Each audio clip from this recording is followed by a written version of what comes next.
shared it with y'all. Dos uno nueve. I wonder what that means. It's so cryptic. 1, 2. Carlos? Who's to say? Yeah. Let's just get this one out of the way. So, Is it 1, 2, All right. 9? So, welcome back after a long hiatus. We finished our semester and we're back. This time we're doing my pick, Apolonio by Omar Apollo, 2020 release. I don't really know anything about this guy. He's pretty, I think, like new on the scene. 26 minutes. We've spent the most time listening to the shortest album we've ever done. So let's just get into it. The initial thoughts. Wait, we have a guest this time. Yeah. What should I say? So my name's Bailey. I pretty much brought everyone here Wait, is it together. girl? I was the core friend. I'm the reason the podcast started. I'm definitely the least knowledgeable, but super funny. So The least knowledgeable, but the loudest talker. Perfect. Guess. I thought this was an interesting record. It was definitely super influenced. I felt like a lot of the songs I can draw to a certain artist that I felt it was influenced by, but it had like some ideas. The openings and beginnings weren't the greatest, but the middle section I liked a lot. yeah, the first song that I listened to was Dos Uno Nueve, and I'm just gonna say 219 because I took French in high school, so French gang. but I listened to it and I was like, wow, this is some incredible guitar. And then I listened to the other parts of the album and I was like, this is not the same. I felt the same way. My first listen through, I didn't really enjoy it because every song felt different to me. I felt there was no cohesion, at least partially. But then as I listened to it more, I did see a lot of similar themes throughout his songs. Bailey's right. I think there's a lack of cohesion. He's Apolonio. It's named after himself. So it seems like he's really trying to go in different directions on this album. And it's 25 minutes. He doesn't really expand on a lot of these ideas. There's just so many different song styles going on. I wish he'd just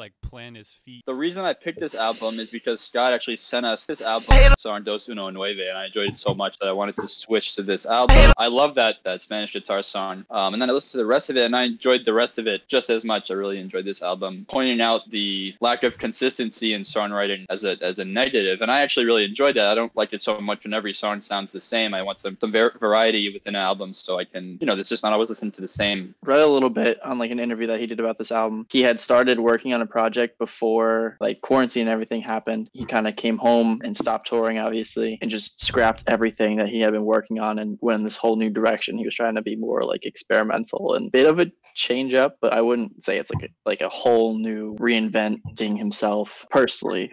That's what I don't gather that from this album. How I feel about this album is it's clear he's trying to experiment. Apolonio, I'm not sure what that translates to in Pig Latin or whatever, but I'm assuming it's the connotations are he's trying to open up a new world for himself. I didn't like that he split off in so many ideas because he was trying to cover a lot of pop themes, and I don't think he excelled in any particular sound. The song Bye Friend, I think, was a really solid beat. It was definitely trippy. Love the bass hits. I feel like the mix was pretty good. I think this was one of the better mixes. The bass really popped, and I like that. But when he came in, he didn't really do the delivery justice. He didn't sound confident. He kind of drenches all of his vocals in reverb, and sometimes it works fine, but sometimes it's doesn't work very well. And I was not a fan of the Bye Friend chorus. Was just really anthemic, kind of heavy. I agree with you on there. I think it's very well shown on Hey Back featuring Kali Uchis. I mean, that song's only a minute and 40 something seconds. That song was even Kali was drowned, and it seemed like he got outshined in that, and that song just sounded really super just unfinished. The last outro part of that song, super reverbed on that I place, did like that, but I wanted more. It ended so fast. Yeah. I mean, it felt like the song was gonna go somewhere, it transitioning towards something, but it just ended. How do you guys feel about the length of the whole album as a whole? So I actually think that kind of hurt him negatively. If he had given himself some more time, as Victor said, he could have definitely expanded on some of his ideas a little bit more. Some of the songs just were so smooth and mesmerizing. Want You Around, I think it was, where he had Raul, I think the feature was I don't know, Rule, what was it? Raul. But I love how they kind of harmonized, and I just felt totally almost floating throughout that song. If he had given himself some more time or added a couple more songs and length lengthen the album. He could have like continued with some of those things instead of feeling the need to like throw in like the songs that like chop it up. It's an interesting idea to have like a short, totally all these crazy different directions. But I just wish that he developed one of these sounds maybe for like kept switching and didn't develop it. And the album's over and it's like, where is he going after this? On 219, that honestly was one of my favorite vocal performances of the whole album from him in Spanish. Like I almost wish that he did more fleshing that out, like fleshing that idea out throughout the album, was adding more Spanish tracks. Just I thought he really shined on that. I think it's interesting to me, the length, because my biggest gripe with this album is that it wears his influences on its sleeve a little bit too much, and he doesn't really find his grounding ever on the record. Maybe if he added more songs and extended the length, we would kind of get a better idea of what he's going for. When I listen to this album, I don't know what Omar Apollo is going to do next. It's not like really short because the songs are all really short. It's short because there's just not a lot of songs, really. I didn't really have a problem with the length. I kind of enjoyed it because I could listen to it. If I only had a few minutes, in between doing stuff, I could put it on and get through it pretty quickly instead of like 45, 50-minute albums. Yeah, I mean, it was only like one and a half Pink Floyd songs, so it's pretty easy to listen to, honestly. I mean, I'm glad that it was shorter because I just didn't like anywhere he was going with any of these songs. Like, I think it could flesh out certain songs to be longer, like Hey Boy, or flesh out some ideas like the 219 and make another song that's like that. Maybe could make me appreciate other parts of his sound more. Because I liked a lot of the songs like kind of on their own, but then when you listen to them like in succession is where like I guess I felt a little bit more confused, and I just didn't feel like how they kind of like were moving together, or why they were like in an album together almost. I mean, I don't really think that's necessarily like a bad thing, I mean, if you just, I don't think every album has to be like a concept album or like a with overarching ideas. You can just have songs, and that's happened a million times in the past. If you want to try new things, it's hard to do like a whole thing with something new. He's just trying out new ideas and just getting them out there. Did you like any of the songs? I mean, we can talk about specific songs, but like I didn't enjoy any of the songs that much. Like I would say they're all pretty average in my opinion. Start with Dos Uno Nueve. That's like the highlight. It seems like the standout track. This was one of my favorites. I mean, as a guitarist, this was like a dream song for me. It's like the whole song is based around his awesome Spanish guitar part where he's constantly improvising and changing up his fills and everything. I loved it. Yeah, this was my favorite song on the album personally. I looked forward to listening to it every time I turned the album on, and it was just like so much fun. It had so much energy. I had to look up the lyrics obviously because French gang, but it was kind of like a braggadocious, I just want more zeros so I can buy Balenciaga for my squad. Like it was really cool. I really like the song too, and for me it came as a surprise. I know you guys, this is how you like found the album. When you guys graciously invited me to join for this episode, I knew Omar Apollo because he's in like a couple like Dominic Fike songs, but I didn't know like he had this like well, I knew he was Hispanic just from his name, I guess, but I didn't know that he like was really like into it this much. He talks about it a little bit in some of his other songs where he'll drop like a few Spanish words here and there, blowing bands and just like buying stuff for his friends. I think that like meaning, but like with more traditional aspects of like his culture was like really creative. I guess we'll start with the first one, Want You Around, featuring Raul.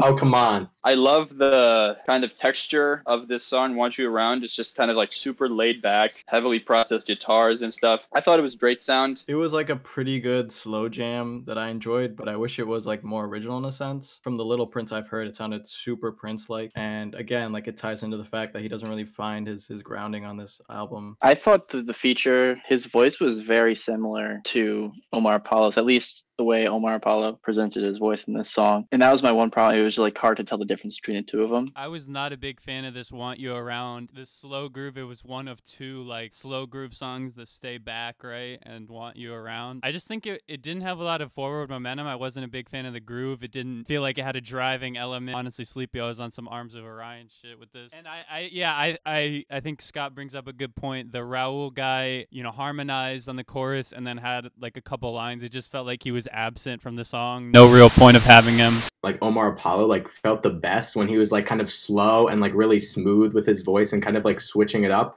Like this and Stay Back were like two of my favorite ones, but I liked how they harmonized through the chorus, and it kind of just like kept with that really like smooth, like I don't know, like floating that went throughout like the whole entirety of this song. I really enjoyed it though. Probably one of my favorite things about the album is just overall texture, how it's so like laid back and just like easy listening. You know, it's just like other song with the feature, Hey Boy. I love the guitar sound. I don't know what he puts on it, maybe like a phaser or something. Maybe it sounds great. Obviously she has great vocals. Could have been a little bit longer. I mean, Callie, what's her name, Uchis or something? I don't know. Her vocals were just like seductive. Like I just love like the sound of her voice. It was almost like a raspiness that just like drew you in. I just left me wanting more. I was gonna say I like her feature a lot. I felt like this song really had a lot of potential, especially towards the end with the transition that I thought was gonna happen, but instead it kind of just finished there, which left it felt like I wanted more. But I did want maybe like another verse or like another melody line from Omar. I was not a fan of a lot of the mixes on this album, especially the effects that they would put on the guitar. Like this had a little gate, and it just felt like it gutted it. It felt like he didn't let it fill the room in the way that, you know, a reverb-heavy melody might want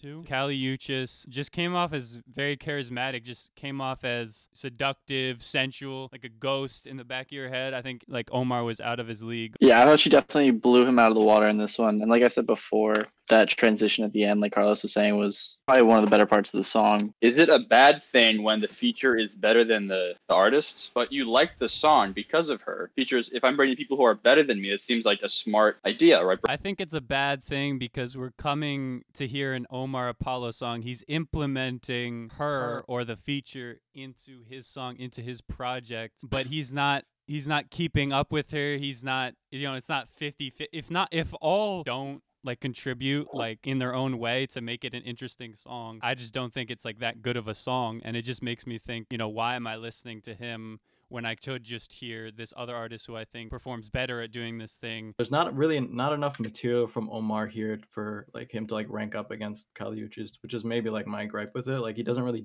I think Kali is like the majority of the song. You know, Omar's known for his like instrumentation and the guitars on the cover. I feel like he could have done more to this song. It felt almost lazy. Yeah, let's not have that argument. Yeah, let's not have that argument. I thought Useless was like pretty much sounded exactly like a Beatles song. I thought it sounded like a Steve Lacy song. You could probably draw a lot of comparisons between the two of them, like with the genre at least that it's in. What did you guys think about the instrumentation on the like sound of the instrumentation throughout the album? How I feel is a lot of the times the effects, the heavy reverb and the gating or filtering they would put on a song like Kamikaze, Hey Boy, even a song like Two of Us, I felt like, I guess this word I'm saying is gutted the, you know, tone of the guitar. I felt like he didn't always allow it to sing true. I felt like the reverb didn't sound like cheap, but it just didn't seem like it was utilized very well. I didn't really like the general sound of this project. Even though he's going in these different directions, there's still like these underlying, I think, misusage of this reverb. I really enjoyed almost all the songs on the album. From a instrumental perspective, the ending song, Two of Us, that one like really spoke to me because like, I don't know, there's like an electric guitar like in the background that like I could tell like was there the whole time, and I really enjoyed, I guess, that part. I mean, I don't have like the breakdown on every effect he uses and every instrument stuff. Like, you know, I just hear it. Like, I thought just about every case that I thought the effects on the guitar and the mix, I really enjoyed it. But like the Two of Us, I thought the bass line was great. I love the guitar on Useless. I loved it on I'm Amazing. There's a really cool guitar solo in Stay Back that's like super heavily processed, and I think it sounds great. Something that I like about this album is the vocal layering on the choruses. That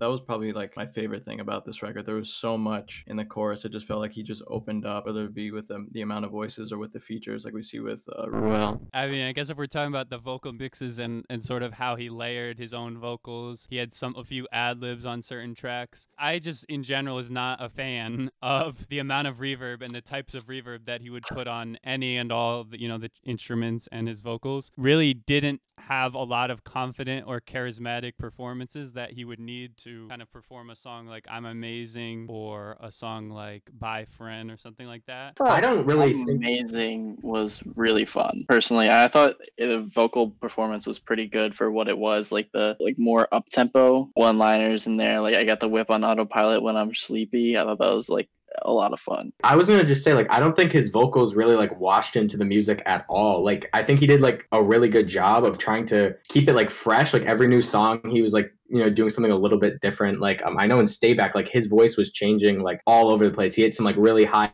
kind of notes, and there's also like some lower, almost like rap-like, verses he had. So I don't think it washed together with the instruments at all. I also thought he had a lot of catchy melodies or vocal performances. Like Kamikaze, I thought had a really catchy vocal line, and like Useless, I really enjoyed those. Yeah, and in Kamikaze, he said like "ass round like Cheerios," and every time that line just popped right at me. So we can say 2 favorites and 1 cut, since there's not a lot of songs. Let's see, my 2 favorite songs were probably Dos Uno Nueve and Kamikaze. And I think if I was to cut one, it would probably be Bye Friend. 219 for my favorite. I think I'm Amazing Want You Around, and the two of us are like tied at number 2 for me. The cut though, yeah, no, it's Bye Friend. My favorite one, to be normie, I guess, is 219. That one I thought was a really cool integration of what you guys said already, like the old Spanish heritage music. And I'll go Hey Boy too, even though I wanted more of that. And I'd cut Bye Friend as well. Damn, I'm super normie today. For me, my favorite song that like I caught myself listening to like outside of the album too was like Useless. I really liked how it like felt like almost like a rock band from like the late 90s, early 2000s or something. I don't know, it was just like, it was also like relatable, like just feeling like useless after a breakup. Like it was just like the lyrics were fun too for me. And then I also really liked Want You Around. I'm not gonna put 219 in my keeps. And then yeah, Bye Friend was definitely just like, it just felt so like cheap, I guess, like within the rest of the album. Probably Hey Boy. I think 2 of us. I think I would cut I'm Amazing. Gonna have to give it a 6.8. And I'm gonna give it a 6.1 out of 10. Mine was out of 7, by the way. As you can tell, this is the worst album of 2020. I'm sorry, guys. 5 out of 10. It's just average for me. 5 out of 10. I liked it, so I'm gonna give the highest score thus far. I'm giving it an 8 out of 10. It was fun. It was easy listening. It was, what was the word I used before? Fire. I'm gonna give it an 8.5. 219 is actually his area code when he grew up. So if you want to call him, And dox him. can we dox him? sure that it's 219 are the first 3 digits. And we could also we Said haven't done this much Chicago. recently. The album cover, briefly, with album cover thoughts. I really enjoyed it. I thought it was cool. It's a little bit like